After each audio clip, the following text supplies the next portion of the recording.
दोस्तों, आज मैं आपको इतिहास की एक ऐसी अनोखी गाथा के बारे में बताने जा रहा हूं जो हमें सामान्यतः इतिहास की किताबों में और स्कूल कॉलेजेस के सिलेबस में नहीं पढ़ाई गई। आपने हल्दी घाटी का युद्ध सुना होगा, पानीपत का युद्ध सुना होगा, चित्तौड़ के जौहर की कहानियां भी सुनी होगी, लेकिन इतिहास में कुछ ऐसी घटनाएं भी हुई हैं जो किताबों में उतनी विस्तार से दर्ज नहीं की गई, लेकिन वे लोक कथाओं, वीर रस के गीतों और गांव गांव की स्मृतियों में आज भी जीवित हैं। ऐसी ही एक गाथा है उटाला दुर्ग को फतेह करने के लिए लड़े गए युद्ध की। ये सिर्फ एक सामान्य युद्ध नहीं था, बल्कि दो भाइयों के बीच या दो कुलों के बीच या यूं कहें कि दो राजपूत रेजिमेंट के बीच ही हरावल यानी युद्ध में सबसे आगे की पंक्ति में रहने और वहां लड़ने और अपनी मातृभूमि के लिए सबसे पहले बलिदान देने का गौरव किसे मिले, इस सवाल से शुरू हुआ ये संघर्ष और ये युद्ध था। और ये गौरव हासिल करने के लिए मेवाड़ के योद्धाओं ने जिस प्रकार अपना बलिदान दिया, ऐसा उदाहरण पूरी दुनिया में और कहीं मिलना अत्यंत ही दुर्लभ है। ये घटना उस समय की है जब महाराणा प्रताप के बाद उनकी गद्दी पर उनके ज्येष्ठ पुत्र महाराणा अमर सिंह बैठे थे।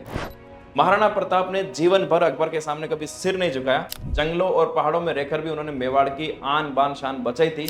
और अब महाराणा अमर सिंह के सामने ये चुनौती थी कि पिता की तरह स्वाभिमान बचाना है या फिर मुगलों की ताकत के आगे समझौता करना है। महाराणा प्रताप के निधन के बाद मुगलों ने मौका देखा और मेवाड़ को दबाने के लिए अपने सेनापति भेजे और उदयपुर से लगभग 18 मील पूर्व में स्थित ऊंटाला दुर्ग पर एक मुगल सेनापति कायम खां को तैनात कर दिया। ऊंटाला कोई बहुत बड़ा किला नहीं था, लेकिन यह रणनीतिक दृष्टि से बहुत महत्वपूर्ण था। जो भी ऊंटाला दुर्ग पर काबिज हो जाता, वह उदयपुर और आसपास के क्षेत्रों पर अपनी मजबूत पकड़ बना सकता था।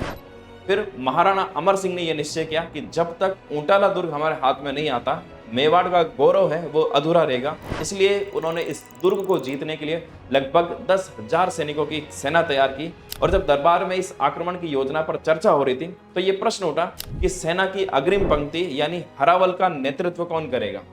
परंपरा के अनुसार यह अधिकार हमेशा चुंडावतों के पास रहा था, लेकिन उसी सभा में बैठे महाराजा शक्ति सिंह के पुत्र बल्लू सिंह सख्तावत ने महाराणा अमर सिंह के समक्ष एक सवाल उठाया कि हुकुम, चुंडावती हरावल का नेतृत्व क्यों करें? क्या हम सख्तावत किसी मामले में कम है क्या?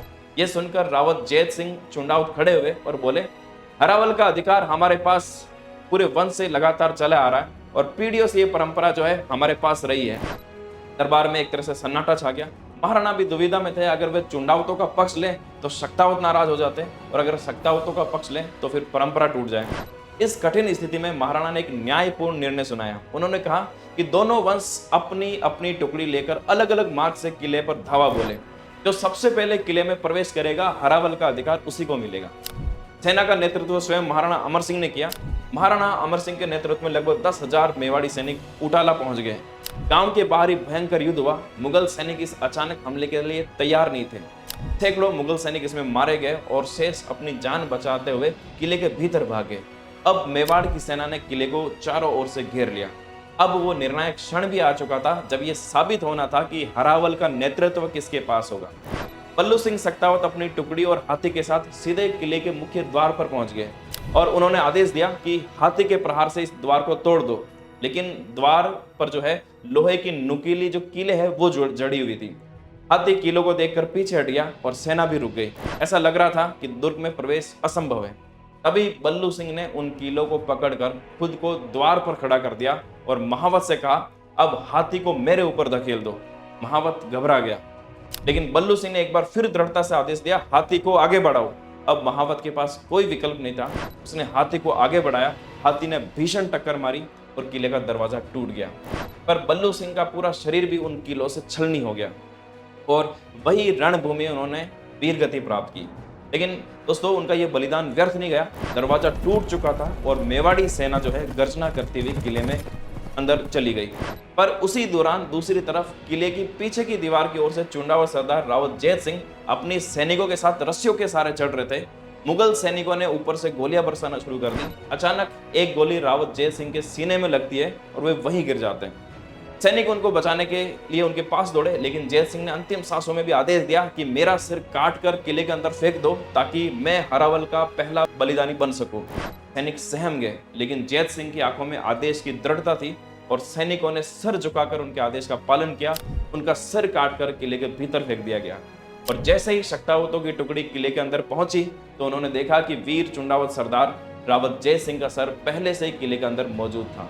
और जब ये खबर महाराणा अमर सिंह के पास पहुंची कि उनके दोनों वीर सेनापति वीर गति को प्राप्त हो चुके हैं, तो महाराणा अमर सिंह ने अपनी आंखों में भीषण ज्वाला लिए पूरी शक्ति से वो शत्रु पर टूट पड़ते हैं। इन दोनों योद्धाओं के बलिदान से पूरी मेवाड़ी सेना में भी एक अलग सा जोश भर गया। पूरी सेना ने मुगल सैनिकों पर भयंकर प्रहार किया और महाराणा अमर सिंह ने मुगल सेनापति कायम खान को इस युद्ध में ढेर कर दिया। इस तरह उटाला दुर्ग मेवाड़ के हाथों में आ गया और वहां मेवाड़ की ध्वज फहरा दी गई। लेकिन इस विजय की प्रसन्नता से ज्यादा मेवाड़ के महाराणा अमर सिंह को अपने दो वीर योद्धाओं होने का गम अधिक था।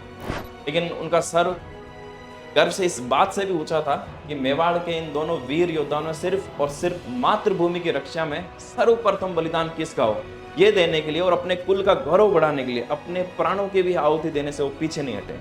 और उन दोनों योद्धाओं के बलिदान के कारण ही इस ऊंटाला दुर्ग पर मेवाड़ और एकलिंग जी की ध्वजा आज लहरा रही है। फिर महाराणा ने दरबार में सभी सरदारों की सहमति से निर्णय भी सुनाया कि चुंडावत सरदार जैत सिंह ऊटाला दुर्ग में पहले प्रवेश करने में सफल रहे, अतः हरावल का जो अधिकार है वो भी वापस पुनः चुंडावतों के पास ही रहेगा। लेकिन साथ ही यह भी कहा कि बल्लू सिंह सक्तावत के बलिदान के बिना ऊटाला दुर्ग पर विजय पाना हमारे लिए असंभव था। और सभी सक्तावत सरदारों ने भी एक मत से महाराणा के इस निर्णय को स्वीकार किया। तो दोस्तों, ऊटाला के ये युद्ध हमें ये सिखाता है कि असली वीरता पद या अधिकार में नहीं बल्कि त्याग और कर्तव्य में है। बल्लू सिंह सक्तावत और जैत सिंह चुनावत के बलिदान ने ये सिद्ध कर दिया कि इस मातृभूमि में ऐसे वीर योद्धा भी हुए जो मातृभूमि की रक्षा के लिए पहले बलिदान कौन देगा, सिर्फ इस गौरव को पाने के लिए भी प्राणों की बाजी तक लगा सकते हैं। लेकिन ऐसी वीरता और शौर्य की कहानियां हमें स्कूल और कॉलेजेस की किताब में बहुत कम मिलती है। फिर भी ये गाथाएं हमारे लोकगीतों और लोक कथाओं में आज भी जीवित है। मेरा प्रयास भी यह है कि हमारे इतिहास के इन पन्नों को मैं आपके सामने रखूं ताकि हम समझ पाए कि हमारे इतिहास में भी ऐसी अद्भुत वीरता और शौर्य की गाथाएं रही है। कैसे हमारे योद्धाओं ने दुश्मनों को धूल चटे और साथ ही कई हमारी कमियां भी रही, इस पर भी हम ईमानदारी से विश्लेषण करें। अगर हम अपनी ताकत पर गर्व करें, पिछली भूलों से सीख लें और अपनी कमजोरियों को नष्ट करें, हम एक उज्जवल और शक्तिशाली भारत के भविष्य की नींव रख सकते हैं। दोस्तों, मेरा ये प्रयास आपको कैसा लगा कमेंट में जरूर बताएं और अपने इस चैनल को ज्यादा से ज्यादा अपने सभी साथियों तक शेयर करें ताकि ऐसी और भी हमारी जो प्रेरणादायक कहानियां हैं वो हर भारतीय के दिल तक पहुंच सके। Thank you.